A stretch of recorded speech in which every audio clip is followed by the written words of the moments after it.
We start the show tonight with some breaking news this hour of a massive rail shutdown right across this country. CN Rail has just issued moments ago a news release saying that it is temporarily, until further notice, shutting down its Eastern Canada operations due to the ongoing protests blocking rail lines, particularly in Ontario. I just got off the phone with a spokesperson from CN Rail. I want to talk to you a bit about what they told me. So what we have, the most important piece of information to know is that this is affecting the entire service east of Toronto. I'm told that the decision was not made lightly. It is, as I mentioned, until further notice. There's no specific timeline, but it doesn't look like it's going to clear any time. Now, there are 3 blockades that were affecting CN trains so far over the past few days. One in BC, one in Manitoba, and one in Ontario. According to the spokesperson for CN, whom I was speaking with, the one in Manitoba has been cleared. There is movement and progress, they assessed, on the one in BC. But the one in Ontario is the most problematic. And they have a court injunction, they tell me, but it is not being enforced, meaning it's not being enforced by the OPP at this time. They use the word ignored, in fact. And they are saying that that has resulted in this stoppage. Now, the important thing to note if you're watching this is that's not just affecting sort of the goods that are being shipped by CN. There is the possibility, and it looks very real, that it's going to impact Via Rail as well. Via Rail has just sent out a tweet. This is all the information that we have at this point, but basically a response to a tweet in which they said that all Via Rail trains across Canada would stop running. There is no timeline offered by Via Rail, and I just want to be honest with you, that's just a tweet that we're seeing at this time. They say that a statement's coming. We have not yet received that statement. So as soon as I know more accurately the breadth of the stoppage for Via Rail and the reasons for it and the timeline for it, we're going to bring you that information, of course, as soon as possible. This is all, of course, as I mentioned, to do with the blockades, which are many of them in solidarity with what's happening in BC. And that is, there are a number of hereditary chiefs, Wet'suwet'en hereditary chiefs, who are opposed to the construction of a pipeline, a coastal gas link pipeline that would carry natural gas out to the other side of BC, essentially, or through BC, and export LNG to a facility that would export LNG. They're opposed to the construction of that pipeline, and they have been protesting it for a long time. These protests in other parts of the country are meant to be in solidarity with them. Now, earlier today, the federal government offered to meet with some protesters this weekend. In BC, the provincial government is also agreeing to meet with protesters. The Prime Minister's office confirmed that Minister of Indigenous Crown Relations Carolyn Bennett will head to BC for the talks, but have those hereditary chiefs I mentioned agreed to remove the blockade in BC? And could those talks that end up happening lead to a resolution? Scott Fraser is BC's Minister of Indigenous Relations and Reconciliation. He joins us now from Victoria. Hi, Minister. Nice to see you. Thanks for making time for us. No problem, Vashi. Pleased to be here. Can I start by asking you to just update us and our viewers on the status of those talks? All day I've been seeing sort of copies of letters going back and forth, but can you just tell us sort of when are those talks going to happen and who will be present for them?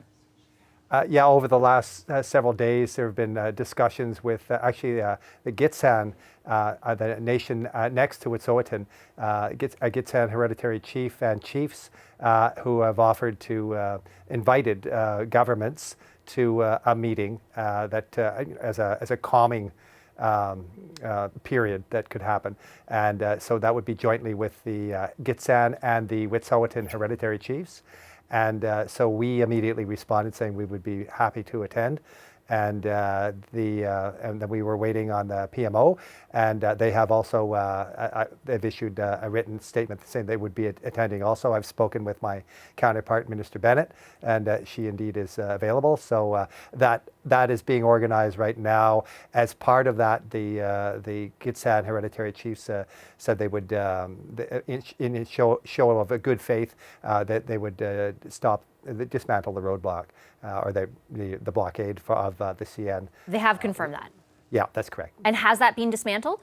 We're speaking real time now. Right. The last I heard, they were holding sort of a ceremony, sort of a closing ceremony of that blockade. So I think that's either underway or has finished now. And then I'm assuming there'd be all CN would need to be, inspect the tracks and do those things. So I'm not sure the timelines, but this is all happening very, as we speak. For sure. Do you expect that meeting that you mentioned? I take your point that all the organization is in place. Is that going to happen this weekend? We're all available whenever. There's a number of chiefs, as you know. They're from different areas of the province. So they're, the Wet'suwet'en territory, the Gitxsan territories are quite large, and so there might be some logistical issues they have to deal with. But that is being worked on as we speak. So I don't have a timeline yet, but we're available now. The legislature's in session right now. I'm in Victoria at the legislature, but I will be available to travel whenever it's appropriate. And this is part of, we have had significant discussions with the Office of Wet'suwet'en. That's the hereditary chiefs from Wet'suwet'en, and we began those working with them back last spring. So we've had ongoing discussions that we were hoping will lead to settlement and recognition of appropriate rights and title in the territory, and that work is ongoing too. I want to ask you in a second about those discussions, but first, I just want to get your reaction, because we do have a statement now from Via Rail confirming that they have no other option, they say, but to cancel all its services across the country, effective immediately and until further notice. What is your reaction to that? Obviously, this is not just about BC, it's central to BC, but the effects of this have now spilled across countrywide. Yeah, and of course we've had our protests here too at the the building Yes. I'm in, the legislature. We had our throne speech on Tuesday, and it was very difficult to get in the building, and there was some aggression too. It was there was forceful protection of the stairs to prevent people from getting into the building. It was unfortunate, I think, but. That being said, there were a whole range of issues that were being raised in the protest, far beyond the issue of the hereditary chiefs and the pipeline itself. There are other issues being raised, but mostly, at least from what's publicly being disseminated, those protests are being held sort of in concert or in sympathy or empathy with the hereditary chiefs and their plight. And I'm wondering, obviously, this doesn't rest entirely on your government's shoulders, but if you feel the responsibility to move as quickly as possible to seek a resolution, given the massive effects this is having, not just in BC, where it's substantial, but elsewhere. Oh yeah, absolutely, and that's why we're making ourselves available. And I've already committed to the hereditary chiefs that I would be available whenever it was necessary for them. I would come. Vash, you just put it into context. The permits for the company, the Coastal GasLink, for this pipeline, they've been in place for over 2 years now. The environmental environmental assessment process was back a number of years ago too. So the court had reaffirmed that the company has the right to do the work. So where it's left the government is we do not control the RCMP, nor should we, and we do not control the courts, nor should we. That's a different kind of state than the democracy that we all hold dear. So we're in a position now where we're trying to find a way through this with the Wet'suwet'en people, and as you know, they're not united on this issue either. No, they're not. You mentioned those discussions that have been ongoing, I think you said, for a number of months. Why have they been unsuccessful? Well, so those discussions were not directly related to any project. It was about recognizing the role of the hereditary in governance. And the hope is and was to start a process to help provide the resources for a process where the Wet'suwet'en could come together and address the issues of governance as a nation, from the Wet'suwet'en people, and how to be governed, what that would look like, so that we the government, would have a roadmap ahead on how to work with the Wet'suwet'en people. And so that is it has not yet delivered on actually coming up to a solution on that yet. As you know, the other First Nations along the pipeline route have all signed agreements, including the Wet'suwet'en. But that includes the Wet'suwet'en, 5 Wet'suwet'en bands and council also. So the other across the province, these governance issues have largely been reconciled, and so but that is not the case within the Wet'suwet'en. Could your government have better anticipated this kind of action, given the hereditary chief's position and how ingrained it has been over the past few years? Should your government have better anticipated it? Well, you can't tell what the future will look like. I guess 2020 hindsight might help, but just to be clear, there was last January, there was an injunction. There was an access agreement between the Wet'suwet'en hereditary chiefs, the Coastal GasLink, the company, and the RCMP. It was an access agreement for the company to do work. With the recent court injunction, that access agreement ceased to exist. So we did not control the court, nor should we. And then subsequent to that, the RCMP were required to enforce it. So we were now the situation changed right in front of us. So we have been working quickly. We've made ourselves available to the hereditary chiefs. I've traveled up there more than once. The first time we were unsuccessful in getting a meeting. I stayed up for an extra day to hopefully make that work. It did not. Then we were able to. We had a successful. We had 2 days of meetings just a week ago, 25 hours worth. This just before the enforcement action by the RCMP took place. So we were unsuccessful in averting that, but that was the intent. We were looking for a way to where we all could get away, where nobody would be arrested, and certainly our primary concern was public safety. All right, I've got to leave it there. But thank you very much, Minister Fraser. Really appreciate your time this evening. No, my pleasure, Vashi. Thank you. Anytime.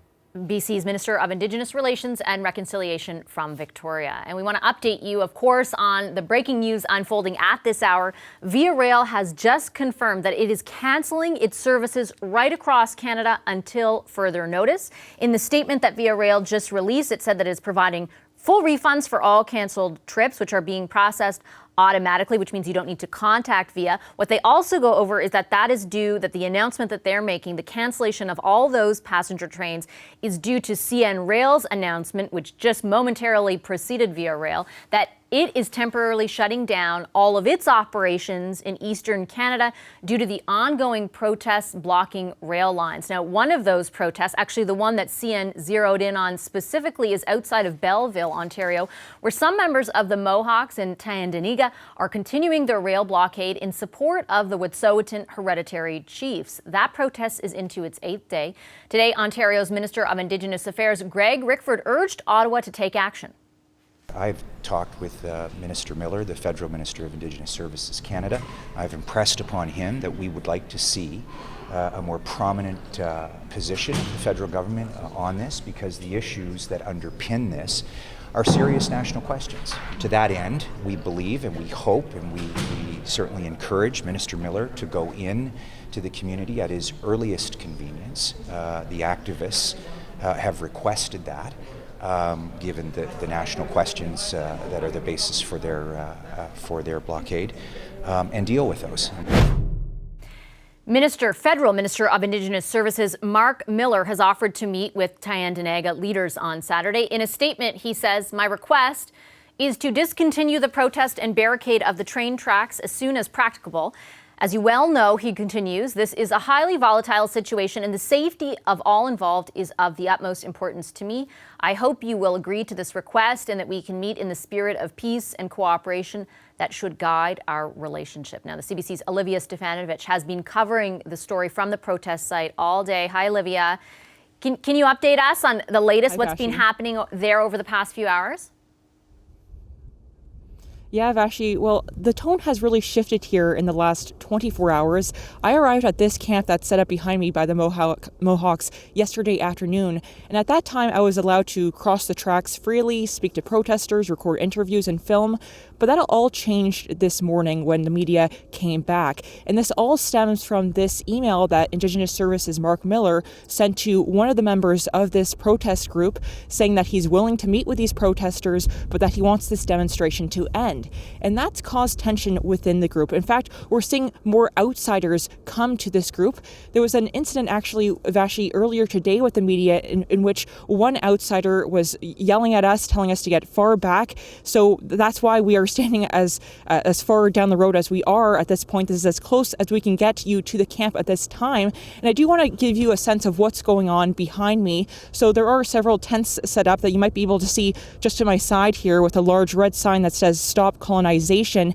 And there's also a dump truck that's been set up just behind me here. You might be able to make out its lights, and it has a snowplow shovel attached to it, and that's been set up there for 8 days, Vashi. And you'll notice that nothing's actually blocking the tracks, but it's close enough to prompt CN to cancel all rail service between Toronto and Montreal, creating this travel and economic chaos in the country. So now what's happening is that people are getting settled in for this 8th night of the protest. I just saw some people walk by me a couple of minutes ago with boxes of Tim Hortons coffee. So they're going to continue these talks throughout the night, Vashi, and decide on next steps.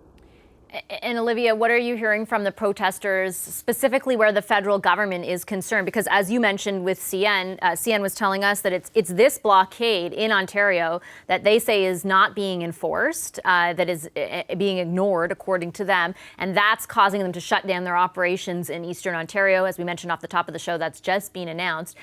What are you hearing from protesters about their willingness to take the minister up on his offer, that offer being stop the blockade and we can meet? Yeah. Well, there aren't a lot of public comments being made, but I can tell you from the conversations I've had with some protesters here, they actually see this as a positive move. In fact, one protester told me that he sees this as a step towards reconciliation. And that's because, Vashi, the protest here in Tyendinaga isn't just about standing in solidarity with the Wet'suwet'en hereditary chiefs in BC. It's also about addressing historical grievances here on Mohawk territory, specifically over land. Some Mohawk people do not believe CN had any authority to lay these tracks that are here behind me. So they want to have these issues addressed with Minister Miller, and it's expected that this protest could last several more days. I'm being told that they plan to stay out here, camp out here until Saturday with this meeting with Minister Miller. All right, thanks so much, Olivia. I appreciate that update. Olivia Stefanovich for us in Tyendinaga, Ontario. Some breaking news that we continue to follow this hour. Via Rail has announced that it is canceling services right across Canada until further notice. Via says that that's due to CN Rail's announcement just about half an hour ago that it is temporarily, or until further notice again, shutting down its operations in Eastern Canada due to ongoing blockades, particularly in Ontario. There's a few blockades happening across the country, but CN is saying that the blockade in Manitoba, the blockade in BC, there's movement on those. However, in Ontario, where the court has issued an injunction for the protest to stop, that injunction, according to CN, is not being enforced. As a result, as I mentioned, the entire eastern operations of CN shut down until further notice, and all of Via Rail shut down as well until further notice. So what might that mean for the Canadian economy? A new report from the Parliamentary Budget Officer already said today that Canada's economic growth is weaker than previously predicted, with nearly flat 0.3% growth in GDP. It had predicted 1.6% growth rate in the fall report. Now, Brian Kingston is the Vice President of Policy with the Business Council of Canada. He's been tracking these numbers, I know, very closely. Let's start off with the news that I'm guessing will not have a positive effect on the economy around these stoppages in operations for both Via and CN. What's your impression of the dent that could create in this economy? Every day that this goes on, the impact on the Canadian economy will continue to mount. CN shipped $250 billion in goods last year. This is everything from timber to vehicles to oil to coal, you name it. So every single day that this strike continues, you will see less and less goods shipping around the country. And the important thing to remember here is that even if it were to end right now, it's not like flipping a switch and suddenly you just turn on the rail system. There's a massive backlog that's being built up that could take days, weeks, if not months to get through the system. That's what I wanted to ask, because I'm just thinking back a few months ago, I think it's a few months ago now, with the CN rail strike. Even that had a pretty immense impact, and it was eventually resolved under different circumstances, obviously. I don't know how the resolve looks here. It's difficult to tell, because as Olivia, our reporter, was telling us, the blockades persist there. So exactly. You're saying that even if it started tomorrow again, which it doesn't look like it will, it's not that easy. That's it, and that's why we're extremely worried about the broader impact on the Canadian economy. As you noted, we've already seen the PBO downgrade, which is quite worrisome. It's not like we're growing very strongly to begin with. The government's forecasting about 1.6% growth in 2020.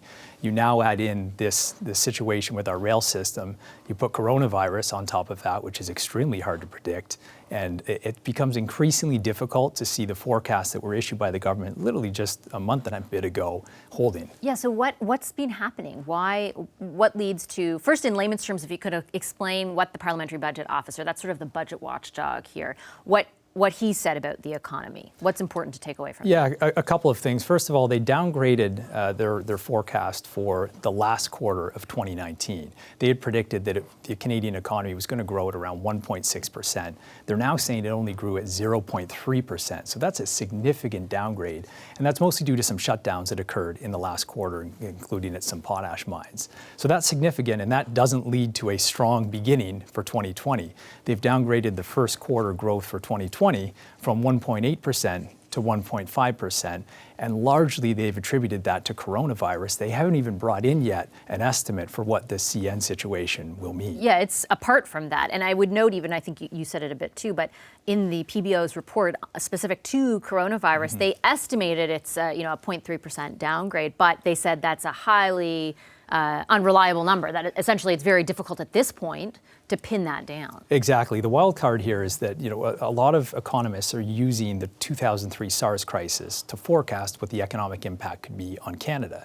But in 2003, China was responsible for about 4% of global GDP. They're now responsible for nearly 20% of global GDP. So it becomes very difficult to understand if this continues and if the Chinese economy is significantly slowed and manufacturing facilities continue to remain on hold. The impact could be far, far bigger. And for Canada, China, we sent $23 billion in exports to China last year. It's our second largest export destination. In 2003, we sent $5 billion in exports. So it's a completely different ballgame. And how do we sort of look at it in the context of we were already seeing an impact on the relationship between our two countries thanks to the sort of awful situation over the past year? I know some exports had already been hit, right? Do you have any way of telling us how much of an impact that already had? And then when you look at this, how much worse could it get?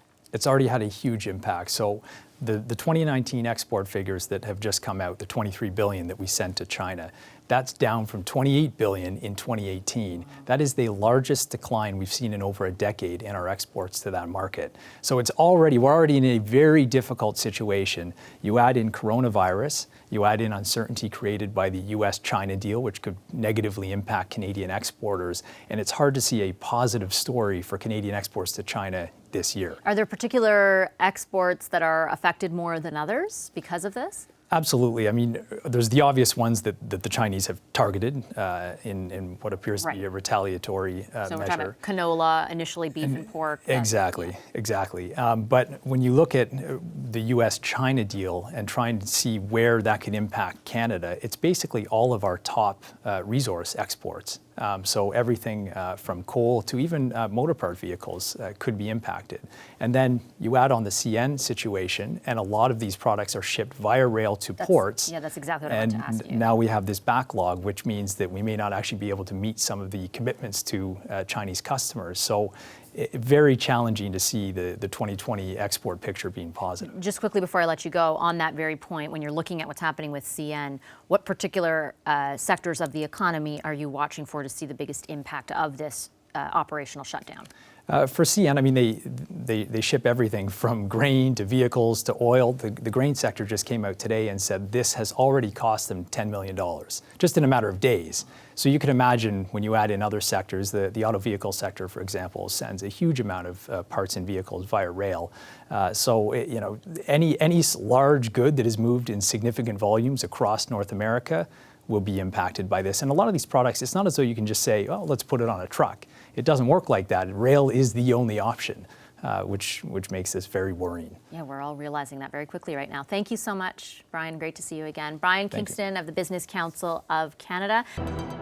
Back to Power and Politics. If you're just joining us now, we want to bring you some updates on breaking news that has unfolded over the last few hours. Via Rail has announced that it is canceling all of its services across this country until further notice. CN Rail as well is shutting down its Eastern Canada operations.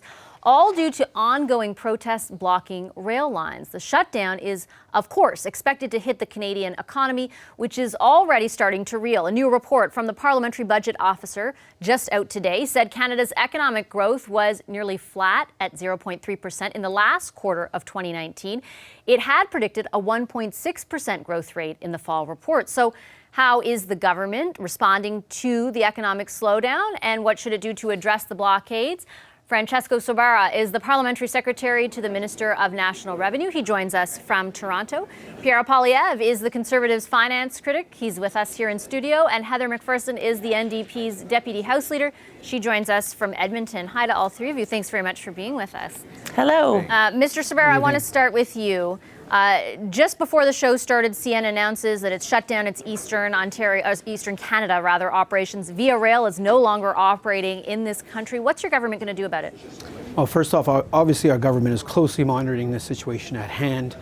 We live in a democracy. Individuals have a right to protest peacefully. Obviously, that right comes with responsibilities, and it must be done so in accordance with the law.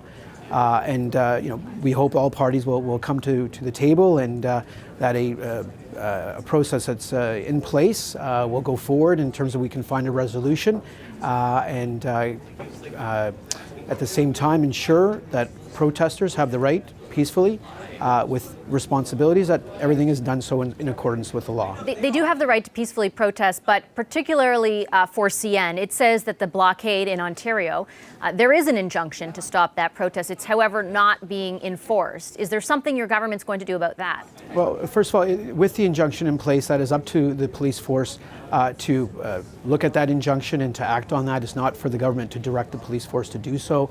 Again, we have the right. What mechanisms do you have, though? What can the government do? Like I said, we are closely monitoring the situation. And that's it? The federal government is closely monitoring the situation. Again, the injunctions are in place, and obviously all parties need to respect those injunctions, and the police forces operate independently in Canada, and we respect that process. Are you understanding, I guess, Mr. Poilievre, of the government's kind of tough position as articulated by Mr. Sobara, in that there are these injunctions, there are court decisions that say that protest, for example, in Ontario should stop, and that's the protest that CN is highlighting as reason for its shutdown of operations in Eastern Canada. But at the same time, if it's not, should the government, the government can't really be directing the police to do things. No, but it's surprising to see nothing happen. Right now, there are injunctions that are not being enforced, and the result is that CN has shut down its entire eastern operation. Via Rail has ceased its operations entirely. This is going to be a multi-billion-dollar disruption to our economy and to the lives and perhaps livelihoods of thousands of Canadians. These protests are actually not protests. They are illegal. They are trespassing. They are obstructing the freedom of mobility of other people. You have the right to swing your fist, but that freedom stops at the tip of another person's nose. And right now, these blockaders are taking away the freedom of other people to move their goods and themselves where they want to go, and that is wrong. And the government has laws and tools in place to combat it. Right now, the Prime Minister is... What should they do? If the Prime Minister were to say, force the RCMP to go in, that could escalate things and backfire in a big way, could it not? Right now, the Prime Minister is globetrotting, campaigning for a UN Security Council seat, while here at home, all hell is breaking loose. Our economy is about to be turned on its head. Our entire transportation system is being blockaded. We have CEOs of some of the largest employers in the country who are stepping forward to say that this is a crisis. And what we hear from the government is that they're observing the situation. Ms. McPherson, what do you think? I know that the NDP came out, Mr. Singh came out, I believe it was yesterday, with a tweet saying that the Prime Minister should come back to Canada to deal with this. I'd put the same question to you as I did to Mr. Poilievre. Beyond sending the Minister of Indigenous Services, Mark Miller, the Minister of Indigenous Crown Relations, Carolyn Bennett, to BC and Ontario, respectively, to meet with some of the protesters and try to resolve what's happening, what more can they do? Yeah, well, and really what I'm hearing from my colleagues is the Liberals' take is that, you know, this is good enough, which of course it is not. And then, frankly, I'm disappointed to hear from the Conservatives that they don't consider this a legitimate protest. I think that what I'd like to see is I'd like to see our Prime Minister come back. I think it is completely inappropriate that he is doing this sort of last-ditch attempt for a Security Council seat, which is very unlikely to be successful, to be perfectly honest. And he needs to come and meet with the hereditary chiefs. That if we want to have a nation-to-nation conversation, we need to be doing that in good faith. He did send a letter, sorry to interrupt, but he did send a letter.